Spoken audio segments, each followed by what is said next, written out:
Imagine this. A civilization so advanced, so powerful, that it was said to rival the greatest empires of the ancient world.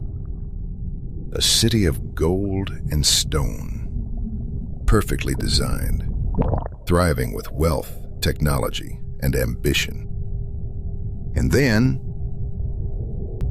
in a single day and a single night, it vanished. No survivors, no clear trace, just gone. What if this wasn't just a myth? What if, somewhere beneath the ocean, buried under miles of water and time, the remains of this lost world still exist? The ancient Greek philosopher Plato was the first to tell its story. A powerful island civilization beyond the known world, destroyed by forces no one could stop. He called it Atlantis.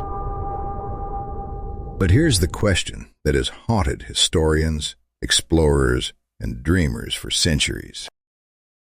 Was Atlantis just a story? A warning about human pride and power?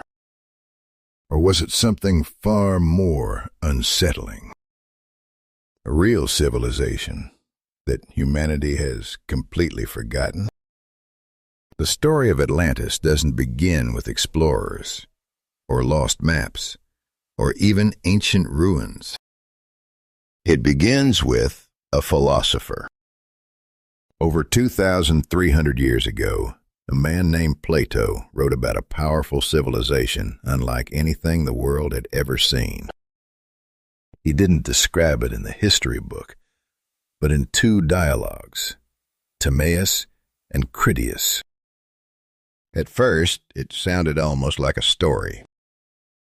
A vast island empire, rich beyond imagination, with advanced engineering, massive architecture, and a society that once lived in harmony. According to Plato, Atlantis existed far beyond the known world of his time, past the legendary Pillars of Hercules, what we now call the gateway between the Mediterranean and the Atlantic Ocean.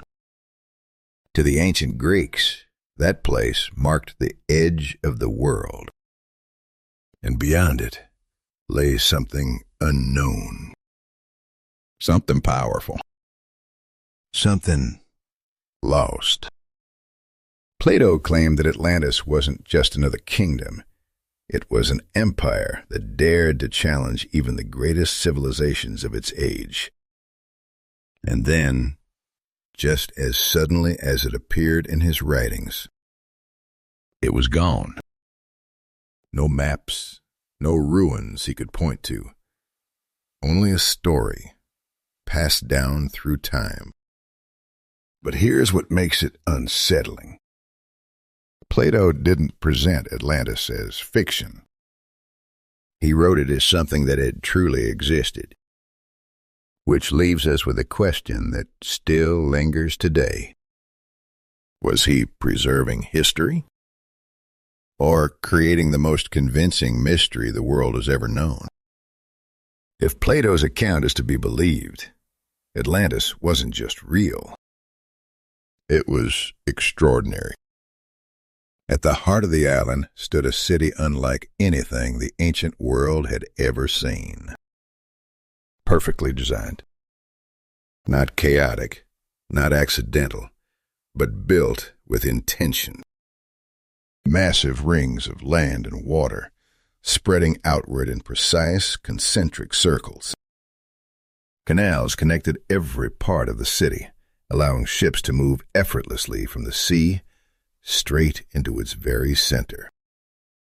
It was beauty engineered. Power organized. And at the core of it all stood a grand palace, surrounded by walls said to shimmer with a mysterious metal. Orichalcum, a material lost to time, described as glowing, almost alive, second only to gold in value. But Atlantis wasn't just advanced in design. It was rich. Unimaginably rich. Its people controlled vast resources, commanded powerful fleets, and built a civilization that seemed unstoppable. And in the beginning, they were different. According to Plato, the people of Atlantis were once virtuous, disciplined, guided by wisdom, not greed. They valued balance, respected the gods, and ruled with fairness. But power has a way of changing things. Slowly, almost invisibly, something began to shift. Wealth turned into excess. Ambition turned into domination. And the same civilization that once lived in harmony began to crave more. More land, more power, more control. Atlantis didn't fall in a single moment. It began to fall the day it forgot who it once was. At first, Atlantis was said to be a model civilization, powerful, prosperous, and guided by wisdom. But something changed. Slowly, almost invisibly, the balance began to shift. Power, once used to build, became something else entirely. It became control. It became domination. The people of Atlantis, once disciplined and just, began to crave more land, more wealth, more influence over the world beyond their shores. And with that desire came corruption. According to Plato, the Atlanteans lost something far more valuable than their riches. They lost their virtue. No longer satisfied with their island empire, Atlantis turned its eyes outward. Its ambitions grew, and so did its aggression. They set their sights on the ancient world, including a rising power, Athens. What followed wasn't just a clash of armies. It was a clash of ideals. On one side, Atlantis, vast, wealthy, unstoppable. On the other, a smaller, disciplined Athens fighting to preserve its freedom. And then, something even greater entered the story. The gods. In the ancient telling, Zeus himself watched as Atlantis fell deeper into greed and arrogance. To him, this was no longer a great civilization. It was a warning. A civilization that had forgotten its place. And so, Zeus gathered the gods to decide the fate of Atlantis. The skies grew restless. The ground began to tremble. And for the first time, the people of Atlantis may have realized their power could not save them. Something was coming. Something unstoppable. And this time, there would be no escape. And then, it happened. Not slowly, not over years, or even months, but in a single day and a single night.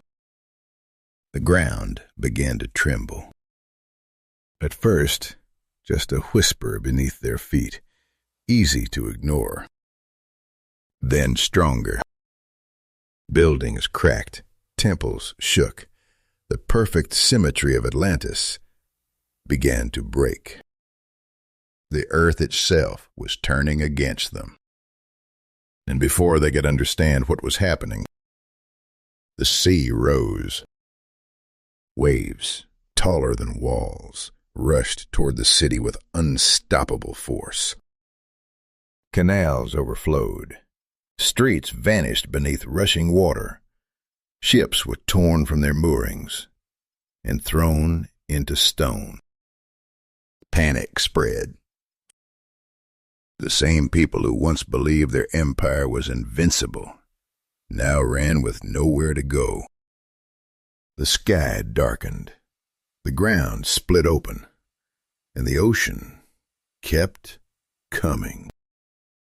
There was no escape. No time to rebuild, no chance to fight back. Just chaos. And then silence. By the time the sun rose again, Atlantis was gone. Not conquered, not abandoned, but swallowed, buried beneath the ocean, as if it had never existed at all. No survivors, no final message, just a story carried across centuries. A single line echoing through time. Gone. Without a trace.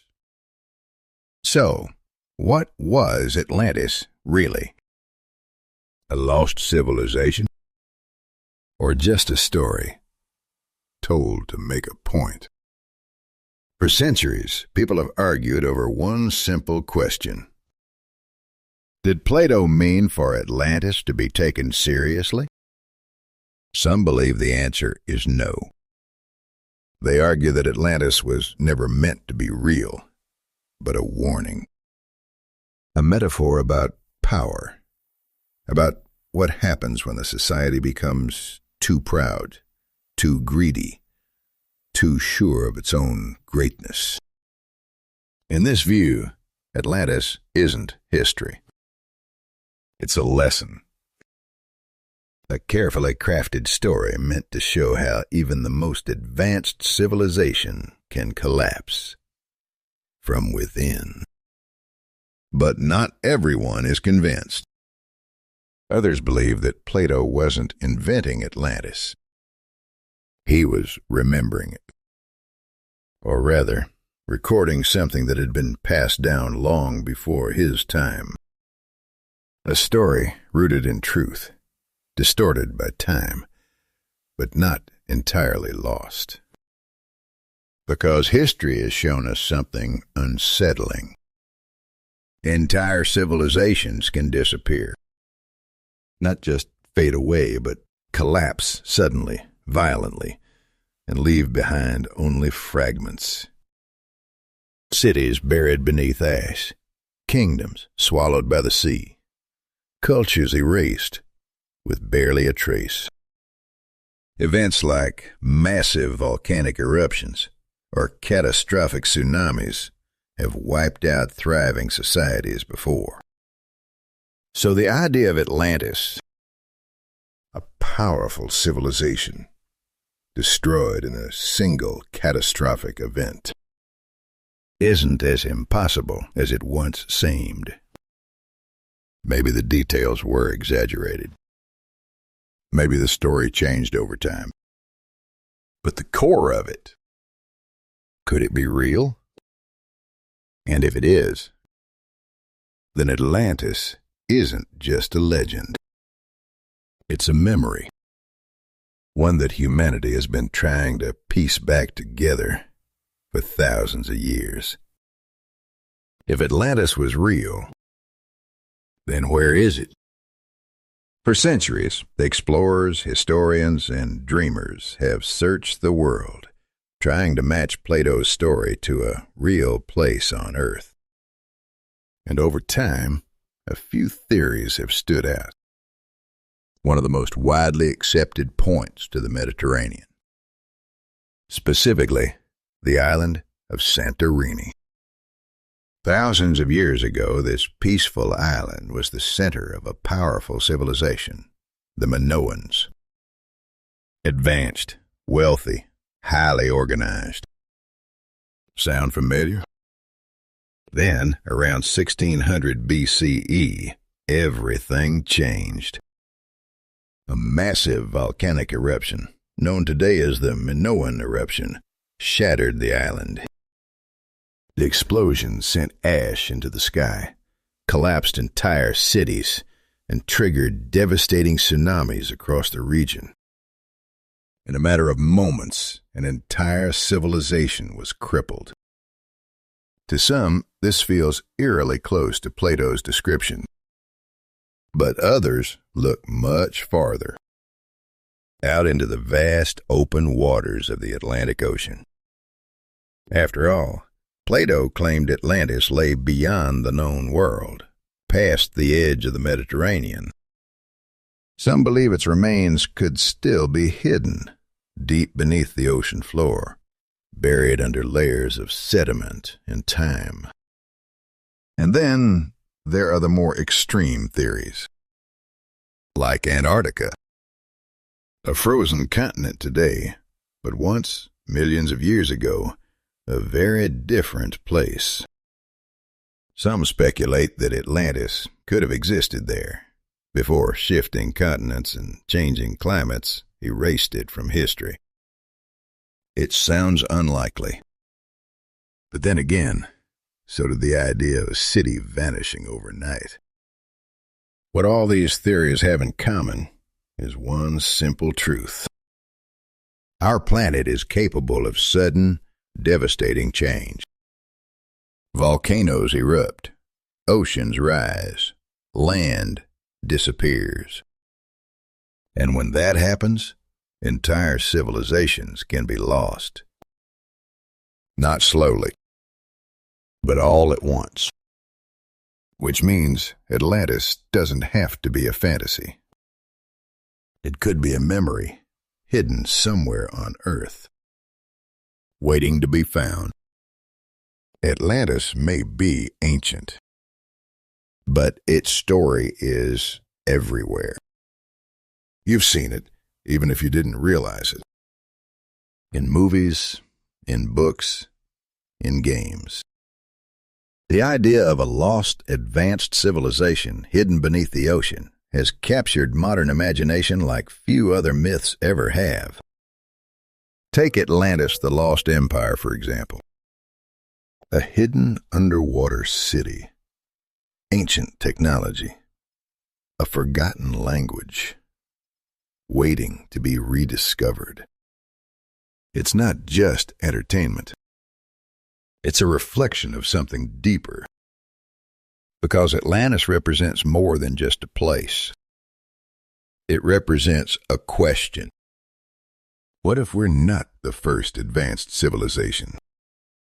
What if something came before us, rose to incredible heights, and then disappeared?